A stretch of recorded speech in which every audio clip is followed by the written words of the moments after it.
দর্শক, আমি এই মুহূর্তে দাঁড়িয়ে আছি বগুড়া জেলার শেরপুর উপজেলার মির্জাপুর ইউনিয়নের মাথাল চাপর গ্রামে। দর্শক, আমি এই মুহূর্তে একটি আলুর জমিতে দাঁড়িয়ে আছি।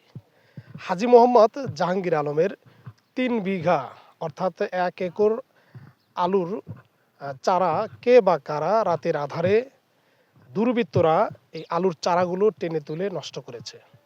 দর্শক, হাজী জাহাঙ্গীর যে কথা বলছেন যে এই আলুগুলো এখন আর হবে না, এই জমিগুলো এই বছরের জন্য পতিত পড়ে থাকবে, অর্থাৎ প্রায় 1,20,000 থেকে 1.5 লক্ষ টাকার ক্ষয়ক্ষতি করেছে দুর্বৃত্তরা। এর সুষ্ঠু বিচার চাচ্ছেন হাজী মোহাম্মদ জাহাঙ্গীর। যদিও তার সঙ্গে কোনো শত্রুতা থাকলেও সেটি ফসলের উপরে আসলে কেন এই কাজটি করেছে, এই ধরনের মন্তব্যই কিন্তু হাজী জাহাঙ্গীর করছেন। যদি ব্যক্তিগত শত্রুতা থেকে থাকে সেটি ফসলের উপরে প্রয়োগ কেন করছেন? জনগণেরও এরকম প্রশ্ন। আমি হাজী মোহাম্মদ জাহাঙ্গীর আলম, পিতা মৃত আজহার আলী, গ্রাম মাথাইল চাপর। আমি এবছর 83 বিঘা জমি আলুর আবাদ করি। তার মধ্যে রাতের অন্ধকারে আমার 100 শতক জমি আলু গাছ টানিয়ে তুলিয়া থুয়া যায়। আমি সকালবেলা জমিতে আসিয়া দেখি যে আমার 100 শতক জমি আলুর গাছ টানিয়ে তুলিয়া দিছে। আমি আজ এক সপ্তাহ ধরে শুনে পারছি যে আমার বিশাল একটু ক্ষতি হবে। আমার সামনাসামনি আমার কাছে আসা পারছে না, এখন বিশাল ক্ষতি হবে। মানুষের কাছে কথা বলে।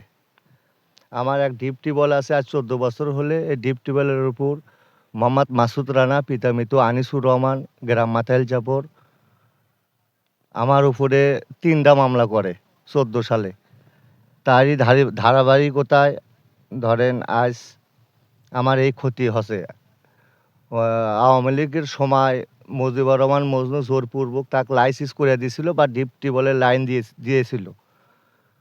গত দুই মাস আগে কৃষি অফিসার, বরেন্দ্র অফিসার আইসা তদন্ত করে, ইউনো সাহেব নিজে তদন্ত করে আইসা দেখে যে একটু ডিপ টিউবওয়েলের থেকে একটু ডিপ টিউবওয়েল দূরত্ব যে থাকা কথা তার না থাকে বেআইনিভাবে লাইসেন্সটা দেয় বা লাইন সংযোগ করে। পরবর্তী ইউনো সাহেব আইসা মিটিংয়ে এসে লাইসেন্স বাতিল করে দেয়। তারপরের থেকে কথা বলে যে ওর বিশাল আমি ক্ষতি করবো, আর লাইসেন্স বাতিল করে বা ওর লাইনও কেটে দেওয়া যায়। তে আমার বিশ্বাস 100-র মধ্যে 1000 বার সত্য যে মাসুদ রানা বা ওর সাথে যারা ঘুরে তারা এই কাজটা করছে। আমার পুরো বিশ্বাস যে মাসুদ রানা এই কাজটা করছে। আমি আর সঠিক বিচার চাই, মাসুদ রানার দৃষ্টান্তমূলক শাস্তি চাই। মাসুদ রানা ছাড়া আমার ক্ষতি করার মতো এলাকার আমি কারোর সাথে কোনো খারাপ ব্যবহার করি না। কেউ বলতেও পারবি না যে তুই খারাপ লোক। মাসুদ রানাই আমার এই ক্ষতিটা করছে। আমি মাসুদ রানার দৃষ্টান্তমূলক শাস্তি চাই। ওই আওয়ামী লীগের ওই রাজনৈতিক বলে ওই কৃষক লীগের সভাপতি, ইউনিয়ন কৃষক লীগের সভাপতি, যে বা যাহারাই রাতের আধারে করছে তাদের কঠিন শাস্তি চাই।